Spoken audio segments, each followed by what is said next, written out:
She took her beloved stuffed bunny, the one she never went anywhere without, and handed it to her father. "So it can be safe with Daddy," the 3-year-old girl said. She was only 3 years old, but she already knew what danger was. She knew where it was safe and where it wasn't. She was saving her best friend. But none of the adults saved her. Before we begin this heartbreaking story, I need to warn you. This case will disturb you. It will make you angry. It will keep you up at night. But it's a story that needs to be told, because little Nataline Miller's voice was silenced far too soon. And the lessons from her tragedy could save another child's life today. It was a sunny summer day in 2005 when Troy Miller and Nicole Lee welcomed their daughter into the world. They named her Nataline Lee Miller. From the moment she entered this world, it was clear this little girl had something special. Her smile could light up the darkest room. Her laughter was infectious, the kind that made everyone around her smile without even meaning to. Those bright blue eyes sparkled with curiosity and joy. She was the kind of child who reminded adults why life is beautiful. Troy and Nicole were young and in love. They had dreams of building a family together, of watching their daughter grow up, of birthday parties and first days of school and all those moments parents treasure. And for a while, everything seemed perfect. Nataline was a happy baby, not colicky, not difficult. She was healthy, cheerful, and brought nothing but joy to everyone who met her. As she grew into a toddler, her personality blossomed. She loved the outdoors. The swings at the park became her favorite place in the world. She could swing for hours, squealing with delight, her little legs pumping back and forth, her hair flying in the wind. She loved amusement park rides. The bigger kids would be scared, but not Nataline. She'd throw her hands up in the air and scream with pure joy. She loved animals. Farm visits were special occasions where she'd carefully reach out to pet the animals, her blue eyes wide with wonder. She had her favorite things, like any little girl. Pizza was her absolute favorite food. She could eat it every day if her parents let her. Pink was her favorite color. She loved dressing up in beautiful dresses and twirling in front of mirrors, pretending to be a princess. She loved to sing. Even when the words didn't come out quite right, her little voice was filled with warmth and joy. Troy's son from a previous relationship, Curtis, adored his little sister, and Nataline had a best friend, another little girl who became inseparable from her. They spent every minute together, playing, laughing, sharing their little secrets. It was that pure, innocent friendship of early childhood, the kind that feels like it will last forever. But life had other plans. Before Nataline turned 2 years old, her parents separated. Troy and Nicole's relationship fell apart. On her second birthday, the whole family still gathered for a celebration. Troy and Nicole even held the cake together for their daughter. They smiled for the camera, but it was all for show. They weren't together anymore. The little girl didn't yet realize what big changes lay ahead. She simply enjoyed her celebration, blew out her candles, and ate her delicious cake. She was only 2 years old, and despite her parents' separation, she was still safe. After the divorce, a custody schedule was established. Troy had Nataline every other weekend, and every Tuesday and Wednesday. Nicole moved in with her best friend, Jessica Rosales. Jessica became like a second mother to the little girl, someone Nataline could trust, someone who genuinely cared about her well-being. Troy eventually rented a house so his daughter would have her own place when she came to visit. Troy tried to spend every free minute with his daughter. He would play with her, take her to the park, cook with her. He was the kind of father who cherished every moment. Around this time, he gave her a stuffed bunny. For little Nataline, this bunny became more than just a toy. It was a symbol of Daddy's love and care. It was a symbol of safety. It never left her side. She took it everywhere. That bunny was her best friend, her comfort, her security blanket. Nicole began dating different men after the divorce. One of them, Andrew Rose, particularly won Nataline over. She would tell her father that she loved Andrew. She seemed happy with him around, but that relationship didn't last long. And then, in the fall of 2008, everything changed. Nicole, who was 29 years old, met a new man. His name was Ryan Jones. He was 25 years old, and he had a past that should have sent up every red flag imaginable. Just a few months before meeting Nicole, in April 2008, Ryan Jones had been convicted of harming his previous partner, domestic violence. He served 45 days in jail and was required to attend an emotional management program. Let that sink in for a moment. This man had already shown that he was capable of violence against someone he supposedly loved. He'd been in jail just months earlier, and Nicole knew about this. She knew, and she still let him into her life. More importantly, she let him into her 3-year-old daughter's life. At first, Nataline seemed neutral about Ryan. She called him by an affectionate nickname, Riri. She didn't express any particular opinion about him, good or bad. He was just another adult in her life. But it didn't take long for things to change. In October 2008, just a month after Ryan entered their lives, Troy began to notice something disturbing. There were marks on his daughter's body, bruises. When he asked Nataline about them, she would tell him that Ryan played with her the wrong way. Think about that. A 3-year-old child with limited vocabulary was trying to tell her father that something was wrong. She would show him punching motions when describing how Ryan played with her. Troy was alarmed. He did what he thought was the right thing to do.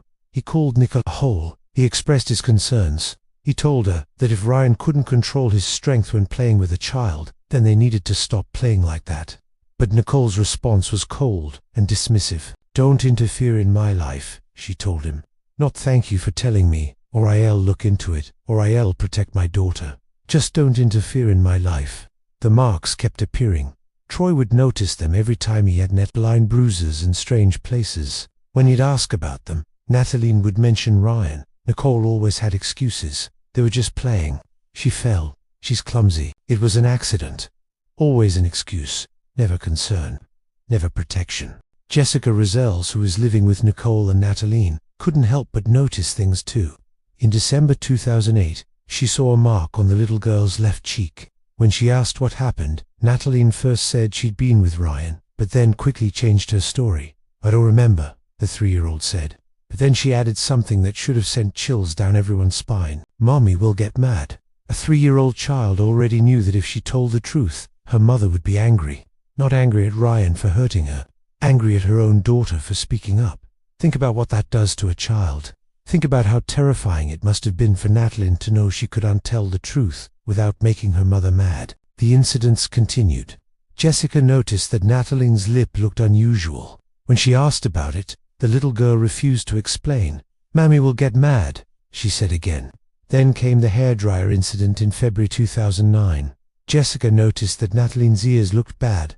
Burns, fresh wounds. "What happened, sweetie?" Jessica asked. "Ryan and I were playing," Nataline answered. Jessica didn't believe that explanation for a second. She immediately took the girl to a clinic. Medical staff examined her. Their conclusion was clear as day. These were fresh burns on her ears. There was another mark on her shoulder. The little girl seemed frightened. She couldn't explain how it happened. Later, Nicole admitted the truth to Jessica. Ryan had caused these marks with a hairdryer. Now, let me ask you something. Any parent who has ever dried their child's hair knows this. The moment the air gets too hot, what does a child do? They instinctively pull away. They cry out. It's a normal protective reaction. Getting burned by a hairdryer during normal use is practically impossible. Unless someone was holding the child down. Unless someone was deliberately hurting her. And what did the mother do? Did she call the police? Did she contact Child Protective Services? Did she rush her daughter to the emergency room? No. She left the child with her friend while she went about her business. She simply continued living with this man. She continued making her daughter feel guilty for speaking up. Here's where this story takes a brief turn that makes it even more tragic. In February 2009, something unexpected happened. Nicole and Ryan broke up. And you know what? Nataline was happy. Troy noticed the change immediately. His daughter stopped talking about Ryan. She was smiling again. Her eyes were shining again. His sparkle came back. She seemed like herself for the first time in months. The little girl was finally free from the monster. Unfortunately, the happiness didn't last long. In March 2009, Nicole and Nataline moved into a new apartment. Troy didn't know this at the time, but Ryan had secretly moved in with them. The monster was back, and Nataline knew it. My dear friends, before we continue with what happened next, I want to ask something of you. Please leave a comment telling me where you're watching from. This community of caring people grows every day, and it means the world to know that stories like Nataline's are reaching people who care. If this story matters to you, if you believe these cases need to be shared for awareness and to potentially save other children, please hit that subscribe button. It tells the platform that this content is important and educational, helping us reach more people. Now let's continue with Nataline's story. March 18, 2009. Wednesday, Nataline spent the day with her father. They cooked together. They played. Before bed, Troy gave her a bath. That evening, Nataline told her father something that still haunts him to this day. She told him she wanted to live with him. When Troy examined her during the bath, there were no new marks on her body. Remember this detail. It's important. On Wednesday evening, March 18th, Nataline Miller was physically unharmed. The morning of March 19th, Thursday, Nicole was supposed to come pick up her daughter, but Nataline didn't want to leave. She was hiding. She was begging her father to let her stay. Troy searched the house and found his daughter hiding under a table. She didn't want to go. She didn't want to leave the safety of Daddy's house.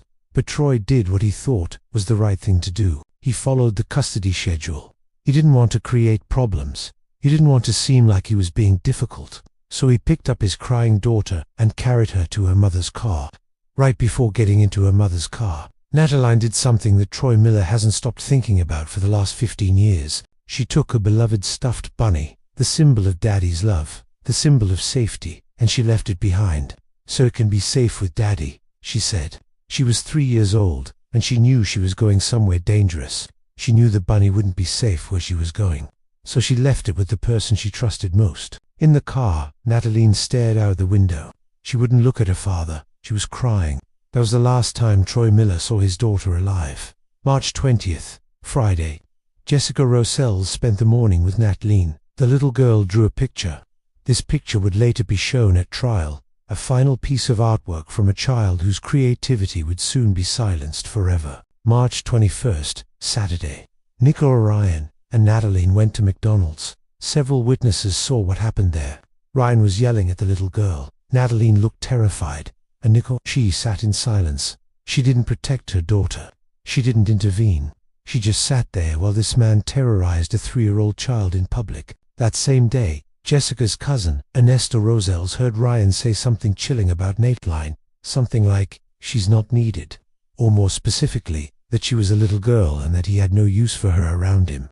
This man was openly expressing his contempt for a 3-year-old child, and he was still allowed to be alone with her. Sunday, March 22nd, 2009. This is the day that changed everything. Nicole left for work at 4:30 in the afternoon. She left her 3-year-old daughter home alone with Ryan Jones. Just the two of them. 71 minutes passed. At 5:41 p.m., someone called 911. Detective William Hughes got the call at 5:43 in the evening. He arrived at the scene just 2 minutes later. What he saw will never leave him. Ryan Jones was running out of the house with the little girl in his arms. Officers immediately began providing first aid. A few minutes later, paramedics arrived. Detective Hughes immediately noticed multiple marks on the child's body. Everywhere, bruises covering her small frame. He understood right away that he was dealing with a crime scene. But in that moment, there was only one priority: save the girl's life. At 6:13 in the evening, 32 minutes after that 911 call, doctors pronounced that Nataline Miller had passed away. The 3-year-old girl with the sparkling blue eyes, the girl who loved to swing in the park and eat pizza and wear pink dresses, was gone. The doctor's examination confirmed what Detective Hughes already suspected. The nature of the marks ruled out an accident. This was the result of someone's deliberate actions. Detective Hughes called Nicole Lee at work. The detective was the one who told her the news. Ryan never called. He couldn't even pick up the phone to tell his girlfriend that her daughter was gone. Nicole couldn't bring herself to call Troy either. Her mother did it instead. "Troy, your daughter is gone." In that moment, Troy Miller's world collapsed. Everything he had lived for, everything he had worked for, his beautiful daughter, was gone. He immediately rushed to the hospital. Detective Hughes showed Troy his daughter's body. Troy was inconsolable. Through his tears and anguish, he told the detective something important. "This wasn't an accident. This was done by my ex-wife's boyfriend." That night, Detective Hughes observed the reactions of all three of them. Ryan Jones was detached, emotionally cold. He showed no grief, no remorse, nothing. Nicole Lee was frightened, but she wasn't grieving like a mother should. Only the father, only Troy Miller, was truly devastated by the loss of his daughter. March 25th, 3 days after Nataline's death, Ryan Jones was arrested and charged with her murder. His bail was set at $2 million. He remained in custody.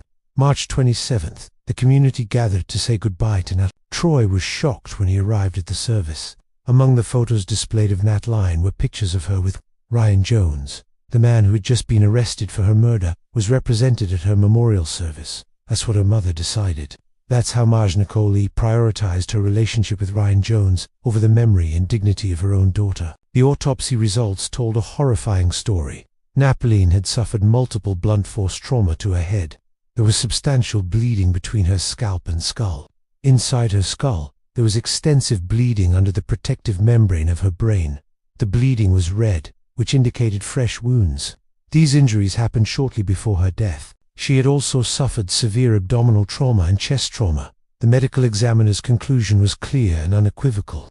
These injuries could not have been inflicted. A 3-year-old child cannot do this to herself. Someone did this to her, and that someone was alone with her for 71 minutes. August 5, 2009. 5 months after Nataline's death, Nicole Lee was finally arrested. The charge was child endangerment, resulting in death.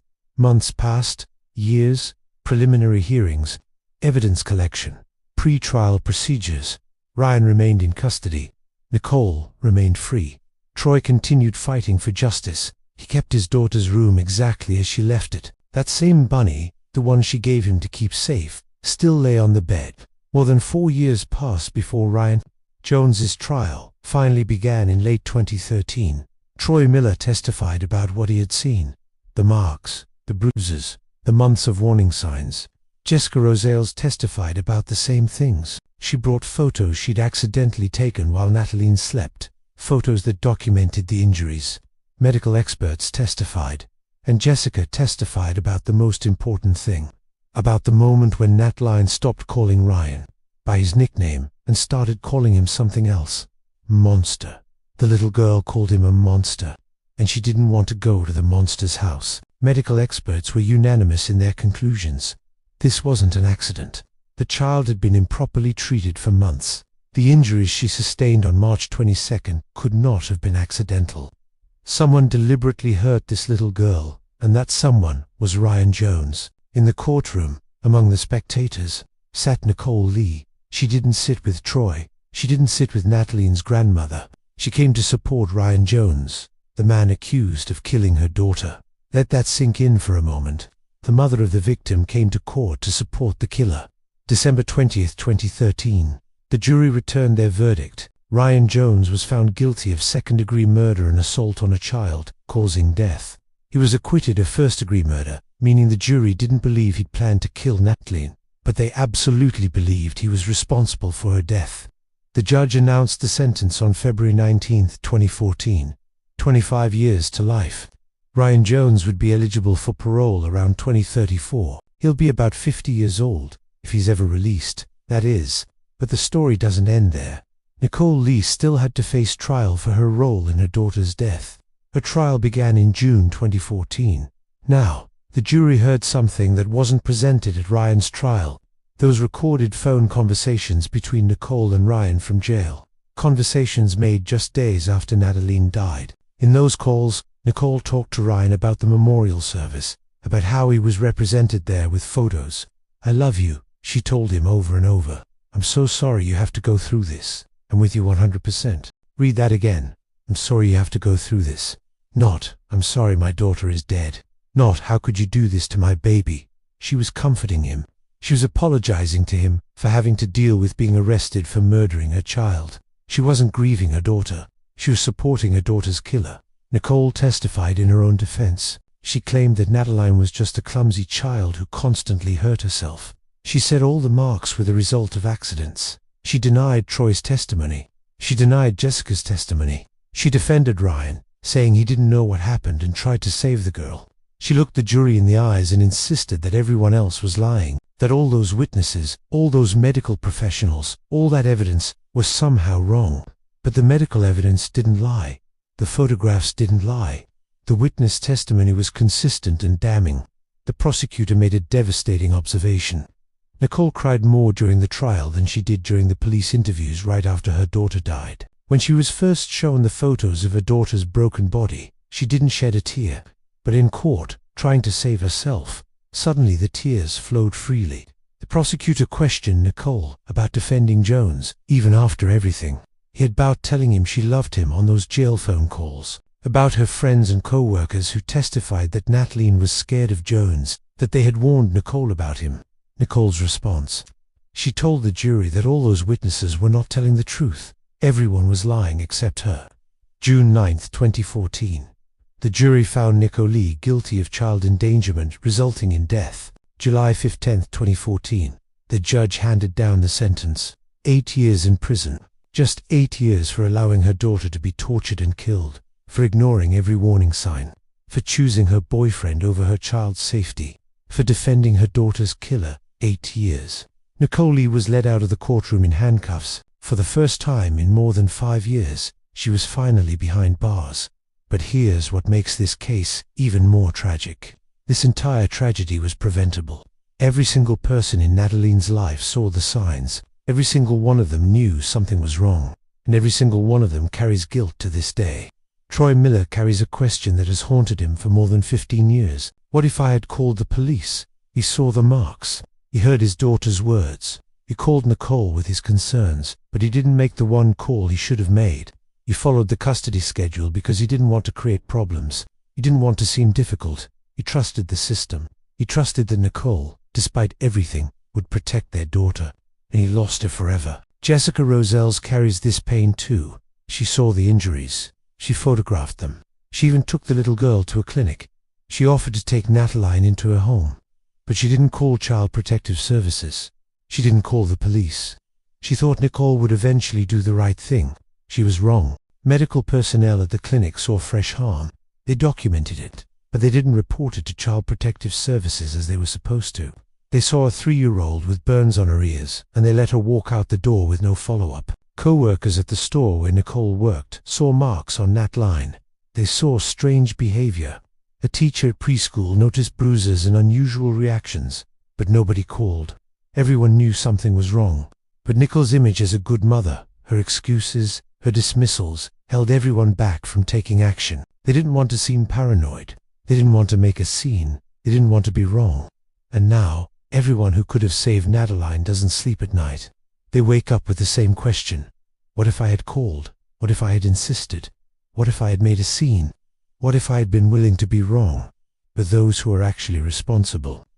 Ryan Jones sits in prison. He'll be eligible for parole, and maybe one day he'll walk free. Nicole Lee served her 8-year sentence and was released. She's out there somewhere right now. Where she is and what she's doing is unknown. And here's the most disturbing part. This woman, to this day, has never understood what her mistake was. Even at her own trial, she defended Ryan. She insisted that Nataline was just a clumsy child, that everything that happened was an accident.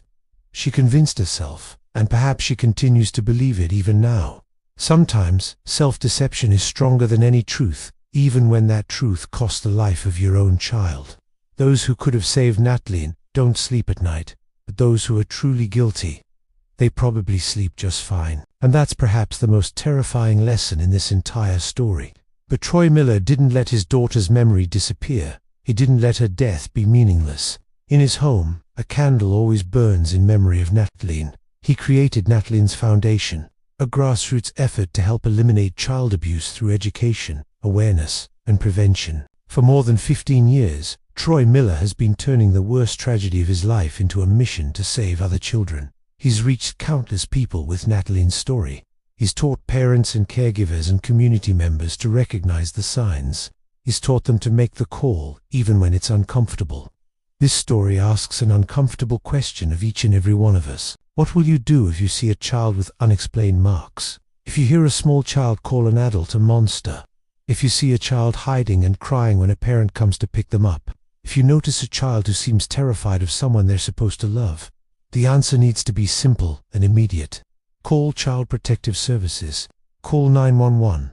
Make the call. Don't wait for someone else to do it. Don't assume someone else will intervene. Don't worry about being wrong. Don't worry about seeming paranoid. Don't worry about making a scene. It is better to be wrong 100 times than to be silent once when a child's life is on the line. If you make the call and you're wrong, the worst that happens is a brief investigation that clears everyone involved. If you don't make the call and you're right, a child dies, and you live with that knowledge every single day for the rest of your life. Nataline Miller lived for 3 years and 9 months. Her life was short, but her story continues to save children. Every person who watches this video and learns from her tragedy is one more person who might recognize the signs, one more person who might make the call, one more person who might save a child. Nataline loved swinging in the park. She loved pizza. She loved the color pink. She loved to sing. She loved her stuffed bunny. She loved her father. She called a dangerous man a monster when she was barely old enough to talk. She knew she wasn't safe. She tried to tell people. She left her bunny behind to keep it safe. She did everything a 3-year-old child could possibly do to communicate that she was in danger. The adults failed her, but her story doesn't have to be in vain. As long as we remember her, as long as we tell her story, as long as we take action when we see a child in danger, her life continues to have meaning. Her death continues to save lives. If you found yourself getting angry during this video, good. That anger is appropriate. Channel it into action. Share this story. Talk to your family and friends about recognizing the signs of child abuse. Don't be the person who stays silent. Be the person who makes the call. Be the person who trusts their instincts. Be the person who saves a child. And if you're someone who's currently in Nataline's situation, if you're a child watching this who's being hurt by someone, please know this. It's not your fault. You didn't do anything wrong. There are people who will help you. Tell a teacher. Tell a school counselor. Tell any adult you trust. Keep telling until someone listens. Keep telling until someone helps, because you deserve to be safe. You deserve to keep your bunny with you. You deserve to not be afraid. Friends, thank you for watching this video to the end. Please don't forget to leave a like under this video and share your thoughts in the comments. Spreading awareness of these stories is vital. Your engagement helps more people see this story and learn from it. Subscribe if you haven't already, because we'll continue bringing you these important cases. Cases that matter. Cases that teach us. Cases that remind us to always speak up for those who can't speak for themselves. Rest in peace, Nataline Lee Miller. June 18, 2005 to March 22, 2009. Your life mattered. Your story matters. And because of you, other children will be saved.